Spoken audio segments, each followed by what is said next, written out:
Well, this is the last presentation before lunch, so thank you very much, everybody, for hanging around. I'm joined by Andrew Toot, who is our new partner.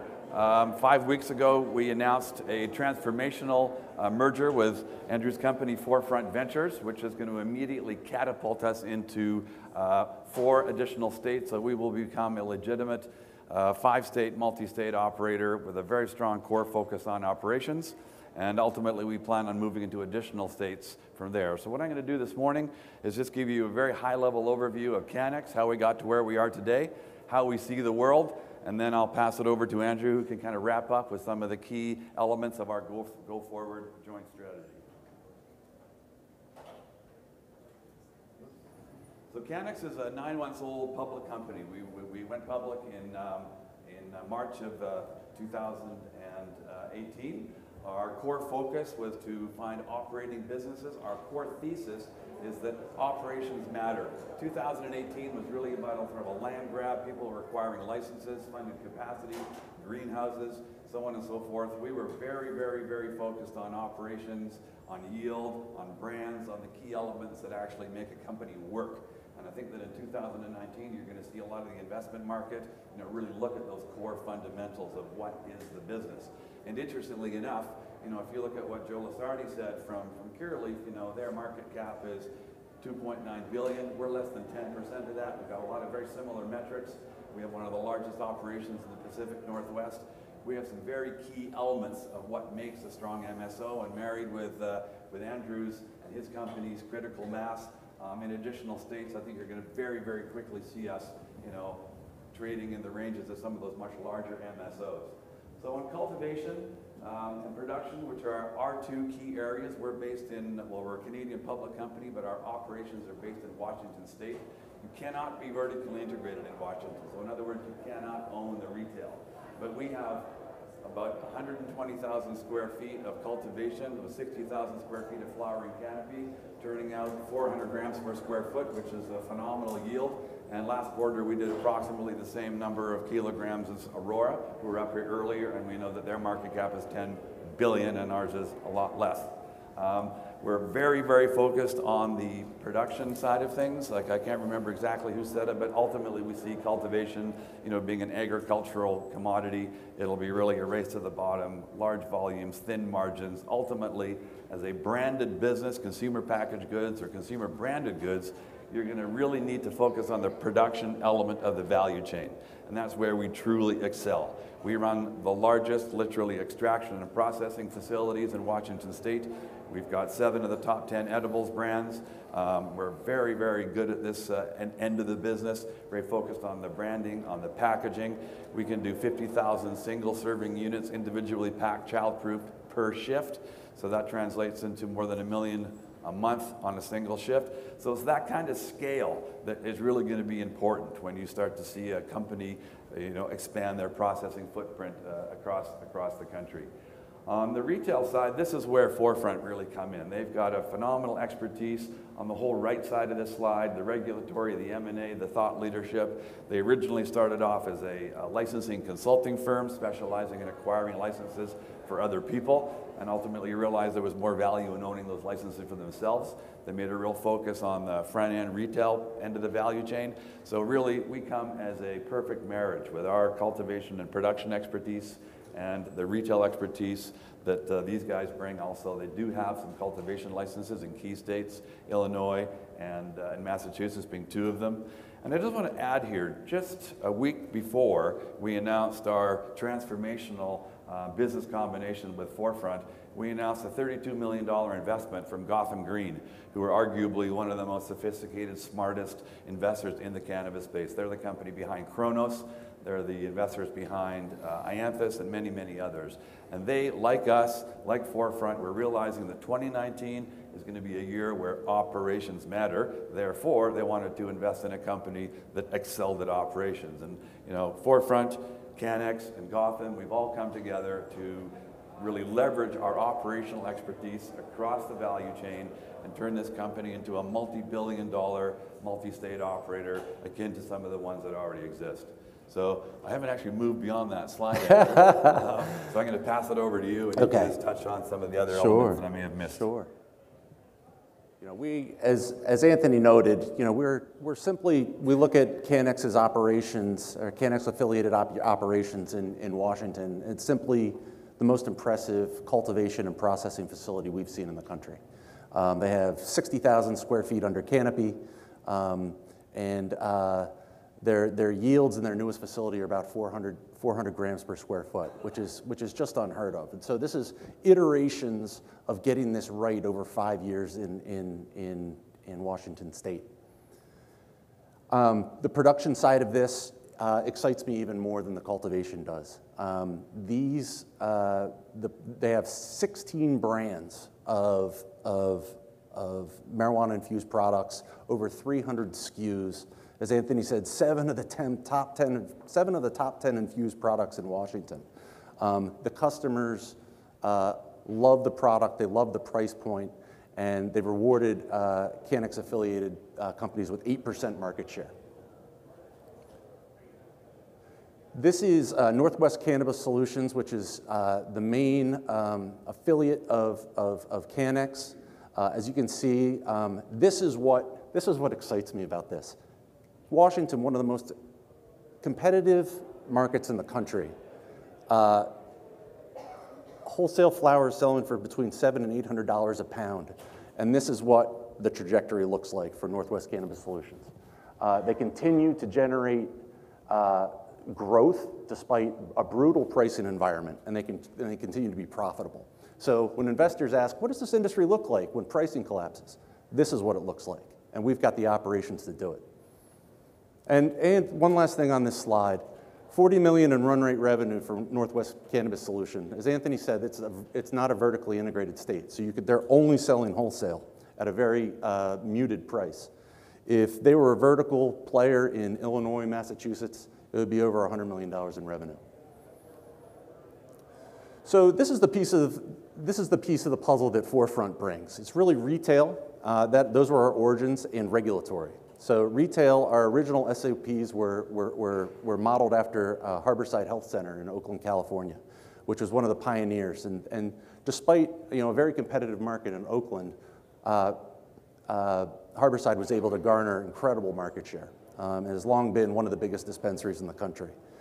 We think that operations matter on the dispensary side.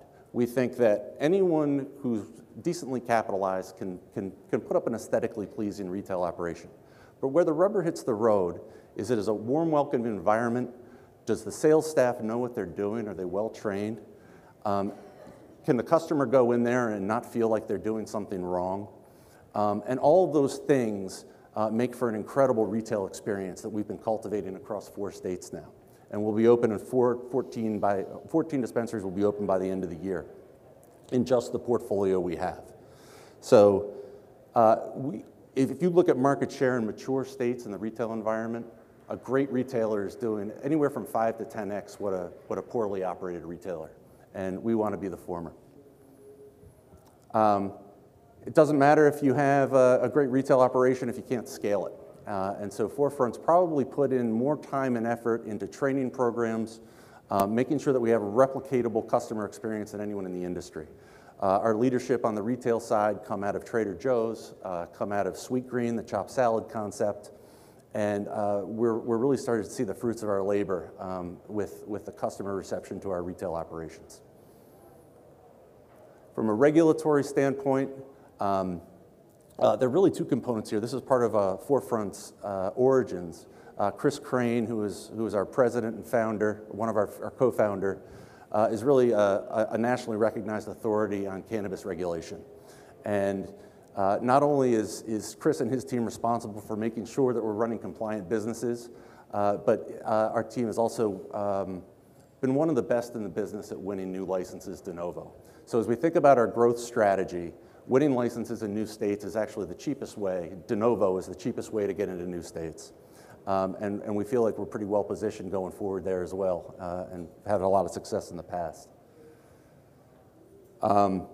As Hadley Ford from Ianthus said earlier, we think that M&A is going to be a big piece of this game. We've got the operations in place, now it's time to go. Our team has a lot of capital markets expertise and M&A expertise. We've already closed multiple transactions across 3 states, and currently we are in very active discussions with operators in 5 states to expand our footprint.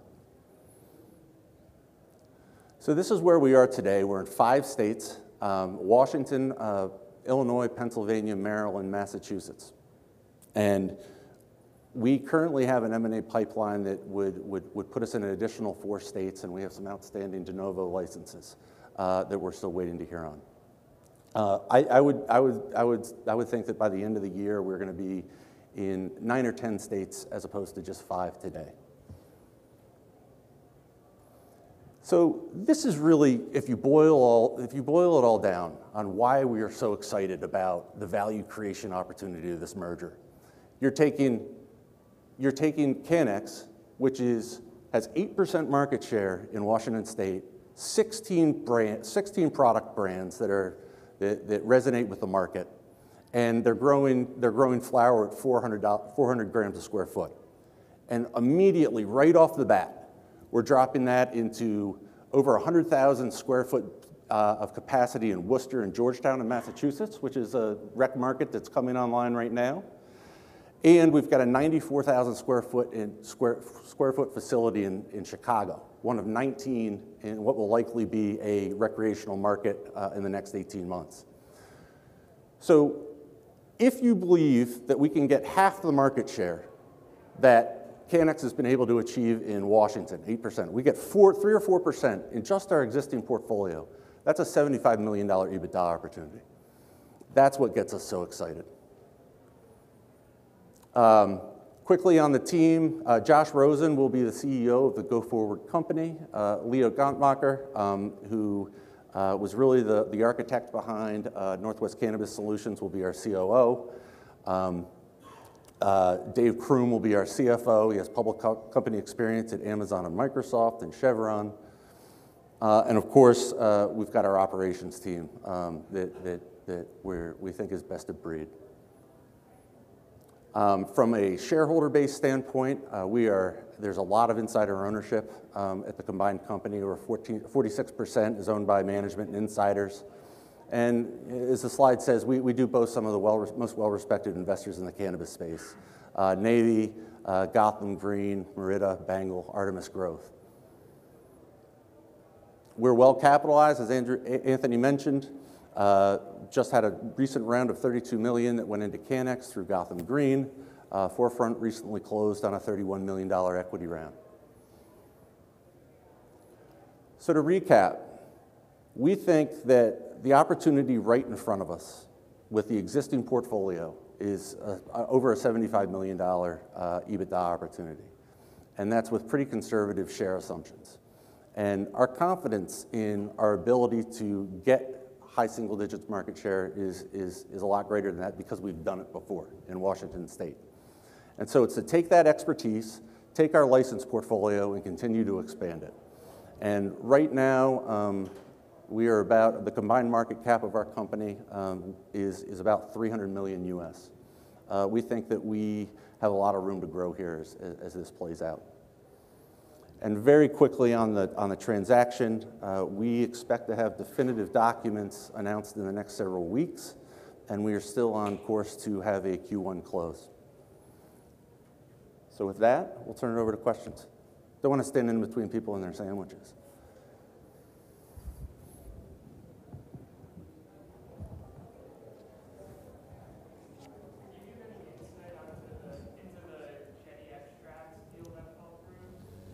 Yeah, sure. So that was Jetty Extracts was a processing extraction company that we were looking at in California, for the benefit of those who don't know. And I think over the course of the diligence, we just realized from the team's perspective that our longer-term strategies weren't perfectly aligned. We parted as friends, we remain friends, we like their product, and we hope that we'll have another opportunity to work with them perhaps in a different way. Yeah.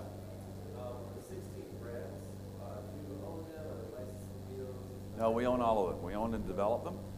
So 16 brands, 320 SKUs, right across the whole product mix. The only area that we're not really focused on yet in Washington is a drinks product. We're looking at a number of water-soluble technologies, nanotechnologies. That's really kind of the Achilles heel of the drinks market, is to make something that's water-soluble. But like every other presenter here has said, that is a big opportunity. So we're looking at that together with these guys.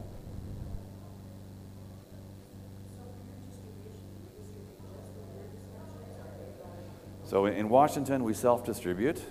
Again, we don't own any dispensaries because we're not allowed to. There's 520 dispensaries in Washington. We have 5 cube vans that crisscross the state Monday to Friday, delivering product to all of the various dispensaries. We build up a lot of great relationships with the dispensaries and the bud tenders and run specialized days. Again, this is something that these guys already do with their suppliers in the states that they're in. So, vertically integrating across the value chain, this is something that we wanted to do in Washington, but have been prevented from a regulatory perspective. If you look at our revenues, they should be, 3 times higher, to be quite frank with you, because we're selling product at, from $175 to $250 a gram wholesale, and the retailers are selling it for $7.50 to $10. And if we own the retailers, we'd be capturing that.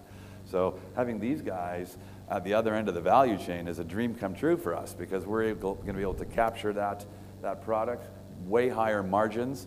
Another thing that's really worth mentioning, and I think that both Hadley from Ianthus and certainly Joe from Lasardi did, as the market moves more and more to derivatives, which it ultimately is going to do, in Washington it's currently about 70% flower, 30% derivatives.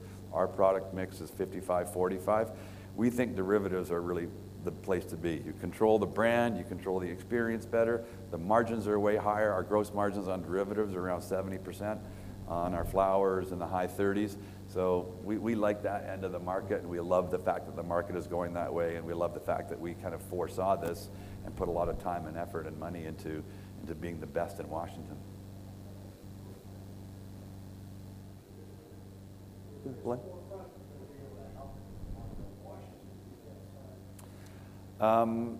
Well, that's a great question.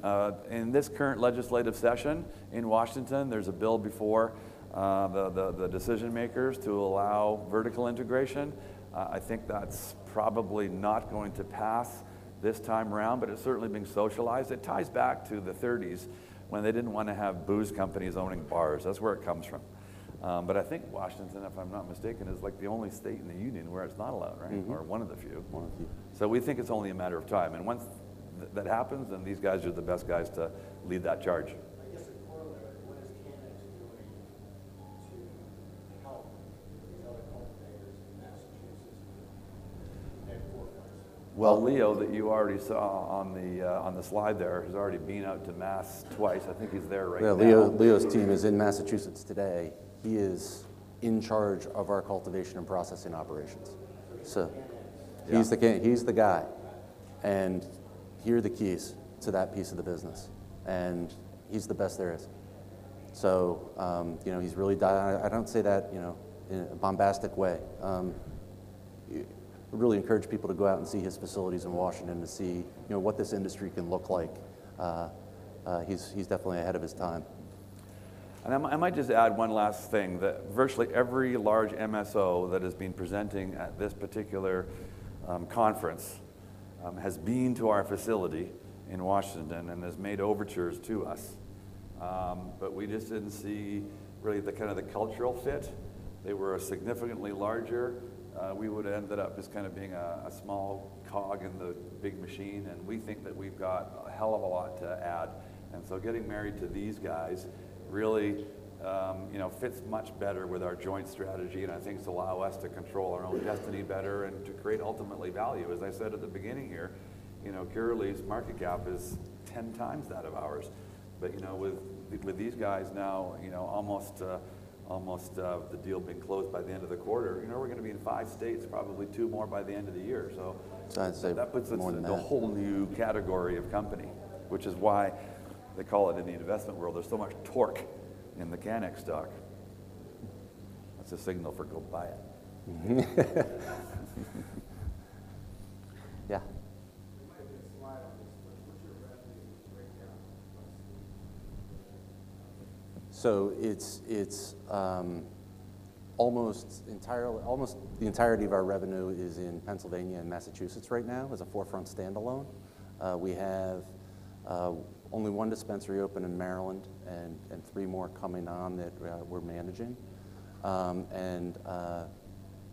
Pretty de minimis revenue right now in Illinois, but we left the year run rating about $10 million. Washington State's additive. Yeah.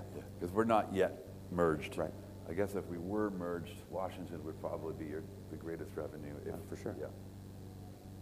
But we're going to be rolling out. We're working through what the pro formas look like of the combined entity, and we'll be rolling that out as we start to get people up to speed on what this combined entity looks like as we move into the close.